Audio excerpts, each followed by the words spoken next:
तर मित्रांनो बघा या करवंद खायला. तर मला असं वाटतंय हे जे करवंद आहे मित्रांनो म्हणजे आपल्या डोंगरची काळी मैना. मित्रांनो दादांनी मला हापूस आंब्याचा पाडबी काय क्वालिटी दिलाय बघा. मित्रांनो हापूस आंबा एकदम खायला क्वालिटी लागते राव बघा. इतकं मस्त लागतोय ना असं साली सकटच खायचं आता. हा बघा मस्तपैकी आपली गरमागरम भाकरी तयार होते चुलीवरती. आणि आई कालवण बी मटणाचं करायचे ना. हा मित्रांनो आज मस्तपैकी मटण आहे आपल्याला.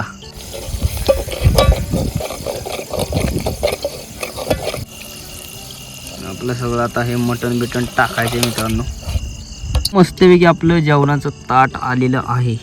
हे मस्त गावरान बकऱ्याचं मटण आहे. राम राम मंडळी, स्वागत आहे तुमचं पुन्हा एकदा आपल्या राहुल डोंगरे यूट्यूब चॅनलच्या नवीन ब्लॉगमध्ये. मित्रांनो सकाळ सकाळ आपला ब्लॉग चालू झाला आहे आणि आज वाड्यावरती तुम्हाला मस्तपैकी सकाळ सकाळच आपल्या आईने जर मटण बनवलं तर मटण पाहायला भेटेल, नाही तर संपूर्ण दिवसभराचं वातावरण. मित्रांनो मेंढरा आणल्या ते पाल्या, पण कालच्याला आपला पावसाने पाला भिजून गेला आणि एवढ्या वेळ आपण शूटिंग का नाही घेतली मित्रांनो. जरा वाईट गेलतो बाहेर आणि आता मेंढरापाशी आल्यावर डायरेक्ट शूटिंग चालू केले. सकाळी आपण स्टार्टिंग केली ती ब्लॉगची, पण अशी शूटिंग दाखवली नाही तुम्हाला सकाळी सकाळी नाही का. आणि तुम्हाला ब्लॉग कंटिन्यू करा. संध्याकाळी मस्तपैकी मटण बिटन बनवू, दिवसभर मेंढराकुळचं बी वातावरण पाहू आणि मग मटण बी. मेंढरं भरपूर ताणले ते मित्रांनो. काल झाला पाऊस आणि पाऊस झाल्यामुळं पाण्यावर न्यायला नाही गावली, कारण का तो 12 वाजताच पाऊस आलता आणि 12 वाजता पाऊस आल्यावर पाण्यावर जाणार तेवढ्यात पावसाने भिजली. पावसाने एकदा मेहर भिजली ना की एवढं काय पाणी बिनी पेत नाही. तर आता आपल्या मेंढरांना पाण्यावर चालवले बघा.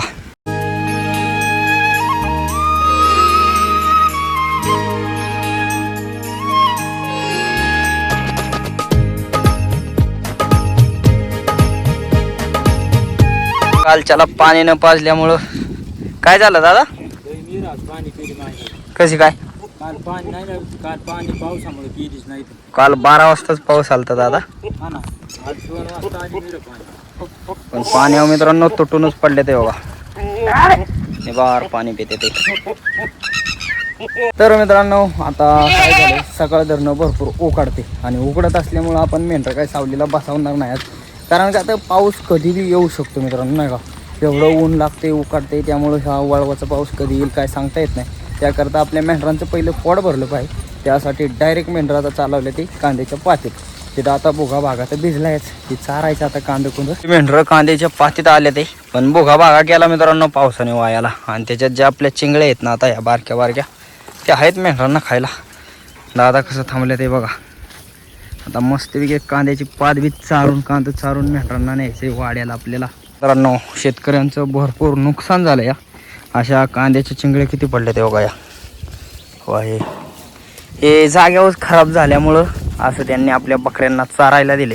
भरपूर चिंगळे आहेत बघा, सगळं कांदेच कांदे आहेत बारकं बारकं. आपली मेंढरं आता दऱ्याच्या साईडला आले ते पाऊस झाल्यामुळं मित्रांनो फुगले ते मेहर. पण आता काय आहे इकडे जरा उंबराची झाडं बिड आहेत, फुटलेले असतो बाबळी उंबराची झाडं, असा चारा असतो. आणि मग आता ते चाराय चालवलं. एक उंबराचं झाड तर भरपूर मोठं आहे, त्याच्या खाली जर उंबरं पिकली असली तर पडली असतील नाही का. आता उंबराचं सीजन आहे मित्रांनो आणि तो बाबळी तर फुटलेच असतील बऱ्यापैकी. मी मेंढरांना चारा बघायला कसल्या खतरनाक ठिकाणी आलोय बघा. बघा झाळवांड बिळवांड एवढं खतरनाक आहे ना माया मागं तुम्ही बघू शकता. आणि ह्यातनं लय आपल्याला रिस्क घेऊन असं यावं लागतं नाही का. असं म्हणजे मित्रांनो ही चुकाट्याची याची भरपूर भीती असते. याचा सहवास नसतो ना, त्यामुळं इथं असल्यातनं ही चुकाटा असू शकतो. बघा कसलं आहे नुसती अडचणच अडचण. पण काय करता आपले मेंढरं चारावं लागतात. सुबाबळी बिबाबळीच भरपूर आहे त्याच्यात, फुटल्यात तर बघा. आणि बघा डोंगरची काळी मैना भेटले मित्रांनो आपल्याला बघा. काळी मैना म्हणजे करवंद मित्रांनो. हवा कशी आहे एक नंबर. आणि हे काय डोंगर नाही मित्रांनो, इकडं वरदाऱ्याच्या साईडला जी शेत आहेत ना याच्या बांधाने भरपूर करवंद असते बघा. अया लय दिवसात ना आल्यामुळं पिकलेलीच गावले ते भरपूर मित्रांनो. मजा आहे राव. आज मला हातात घेऊन दाखवतो मी करवंद दमा. आणि हे तोडू मग आपलं व्यवस्थित फोटोशूट होईल नाही का. बघा कशी येते ते मस्त मित्रांनो. असं रानमेवा गावलं ना आणि रानात गावतो आपली रानातल्या लोकांची मजा असते. कुठं आंबा बिंबा एक अर्धा पडलेला आहे झालेला. हवा कशी आहे पडलं. कशी आहे डोंगरची काळी मैना करवंद मित्रांनो. एक नंबर गोड लागतात खायला. तर मित्रांनो हो का, या करवंद खायला. तर मला असं वाटतंय हे जे करवंद आहे मित्रांनो, म्हणजे आपल्या डोंगरची काळी मैना हे कोकणामध्ये भरपूर प्रमाणात आढळते नाही का. त्याचबरोबर आंबे बिंबे, कोकण भागात भरपूर आंबे कुठं करवंद हे असते, निसर्गरम्य वातावरण. तर आपल्या ब्लॉग बघणाऱ्यांपैकी कोकणातलं कोण आहे का नाही कमेंट करून सांगा. मला कळू द्यावायचं आपलं ब्लॉग कुठपर्यंत पोचतोय. खास करून मित्रांनो मला ना कोकण फिरायची खूप जास्त आवड आहे. त्यामुळं कोकणातले जे बी कोणी असेल त्यांनी कमेंट करा. 1 असू 2 असू 10 असू, कोणी जेवढं कोणी असेल त्यांनी कमेंट करा. म्हणजे मी त्यांच्या कमेंट वाचेल, त्यांचं नाव बी वाचेल. होय दादा, कोकण फिरायची आहे का नाही आवड? आहे ना. कोकणातल्या लोकांना सांगा, कमेंट करा मला. कमेंट करा, शेअर करा आणि लाईक करा. डोंगरची काळी मैना गावली आम्हाला. डोंगरची काळी मैना, एक कलिंबी आंबा असं आहे. पाड गावलेत पाड. आणि कमेंट तेवढं करा आणि सबस्क्राईब महत्त्वाने करा नाही का. सगळ्यांनी सबस्क्राईब करा आणि कमेंट तुम्ही बी करा मित्रांनो. तुमच्या बी गावांची नावं कळवा आणि खास करून कोकणमधली कळवा. पाड गावलाय दादांना. मित्रांनो दादांनी मला हापूस आंब्याचा पाड बी काय क्वालिटी दिलाय बघा. मित्रांनो हापूस आंबा एकदम खायला क्वालिटी लागते राव बघा. इतकं मस्त लागतोय ना, असं साली सकटच खायचं. आता दर्या कमी राहिली ना हे तुम्हाला जास्त, कारण का आंबे बिंब उतरून नाही जात. आणि थोडंफार असं जे असं पानांच्या आड हे जे राहतात ना आंब, ते पाड खाली पडलेले असतात. मग आपली मेंढरं आली ना, मग जे मोरं माणूस असतो त्याला नेमकं ते पाड गावतात. आणि मग दादांना आपले पाड गावलेलं. आता मला काय गावलं, करवंद ती वर होती म्हणून मेरांना काय असं म्हणजे खाता नाही आली. तेव्हा मला वाटते मेरं खात बी नसतात. पण हे आंबो मित्रांनो मेरं बी खात्यात आणि आपले बी लय मजा आहे. परत एक पाड गावला आपल्याला बघा आत्ताच एका झाडाचा. आणि मेंढरं सगळे आले ते बघा वांग्याच्या रानात वांगे खायला. आता आंब्याचा सीजन चालू झाला आहे मस्तपैकी. लय भारी मित्रांनो, मजा आहे. हो हा जरा साधंच आंब्यातला आहे, एकदम मस्त आहे. मित्रांनो या ठिकाणी आपली सगळी मेंढरं चरायला आल्या ते. आणि ही बघा आपली मेंढरं बघायला आले ते 3 जण. बघा हे जो मधला दादा आहे ना, त्याने आपल्याला पाणी आणून दिले. शाळेत जाता का नाही र? कितवीला आहे तुम्ही? कोण सगळी? हा दुसरीला. हो का, हा मधला जो दुसरीला दादा आहे त्याने पाणी आणून दिले आणि त्यांच्याच तिथं आपली मेंढरं तर राहिल्यात मित्रांनो. आपलं दादा मस्तपैकी आंबा खाते रे. दादा कसला आंबा आहे? 1 नंबर. 1 नंबर मित्रांनो. जो आंबा तुम्हाला म्हणत होतो ना मी खोबऱ्यासारखा गोली, तसला पाड गावलाय. आणि आपलं दादा खाते ते बघा कसा पिकलंय कसं बघा, एकदम क्वालिटी पाड गावलाय. दादा तर बघा गोड लागते मग कसं खाते ते. तर सगळे आले ते मित्रांनो भेंडीच्या रानात बघा. भेंडी गवार बिवार केलेलं होते ते आता संपले आणि ते आपल्याला मेंढरांना लावले चारायला बघा.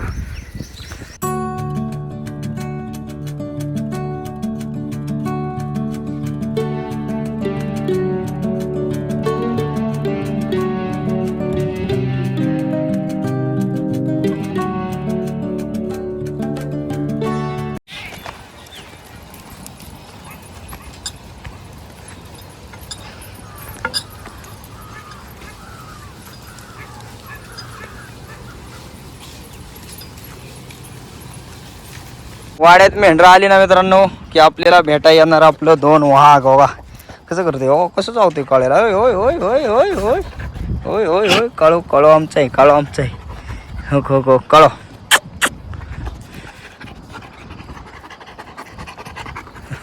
काळ्याला चावते बघा काळ्याला.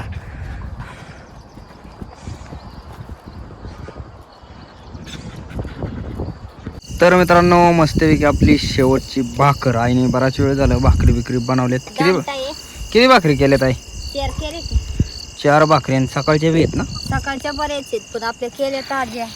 हा का मस्तपैकी आपली गरमागरम भाकरी तयार होते चुलीवरती. आणि आई कालवण बी मटणाचं करायचे ना. हा मित्रांनो आज मस्तपैकी मटण आहे आपल्याला. मित्रांनो आज वाड्यावरती मस्तपैकी मटणाचं कालवण आहे. आईने आपलं मटण बिटन शिजवलेलं आहे बघा या कढईमध्ये. आणि आता आपल्याला फक्त रस्सा बनवायचा नाही का, तिखट रस्सा बनवायचा आहे, तेच तुम्हाला पाहायला भेटणार आहे. आपण स्पेशल मटणावरती एखाद दिवशी व्हिडिओ करूया. ना आता हे हाय वाईट झलक संध्याकाळच्या जेवणाची पाहिला तुम्हाला. थोडी कोथिंबीर टाकून घ्यायची आणि थोडंसं बाजरीचं पीठ टाकून घ्यायचं.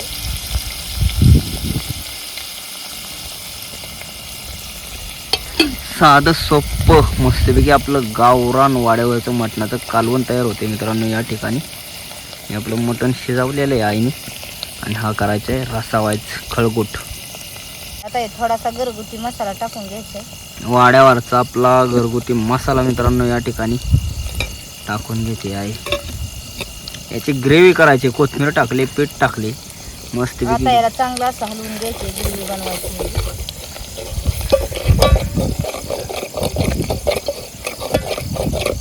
आता ह्याची ग्रेव्ही बनवून झाली, यात थोडा रस्सा टाकून घ्यायचा.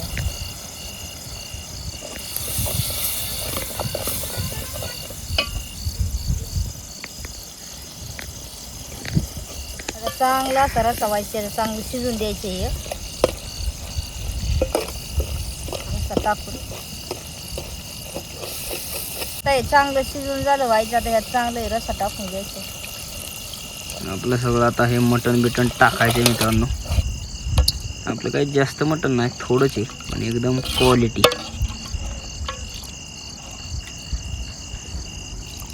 कसा आहे रस्सा मित्रांनो. मस्तपैकी आपलं कालवान उकळलेलं आहे बघा. कालवानाला उकळी फुटली आणि तरी तर बघा कशी आली, एक नंबर अशी तरीबिरी आली. आई कसं झालंय कालवान? भारी झालंय ना. तर मित्रांनो मस्तपैकी आपलं जेवणाचं ताट आलेलं आहे बघा. हे मस्त गावरान बकऱ्याचं मटण आहे, ही आपली बाजरीची भाकर आणि या ठिकाणी कांदा. तर हे आजचं संध्याकाळचं माझं जेवण आईने मला वाढून दिले. कसं काय कमेंट करून आपल्याला नक्की सांगा.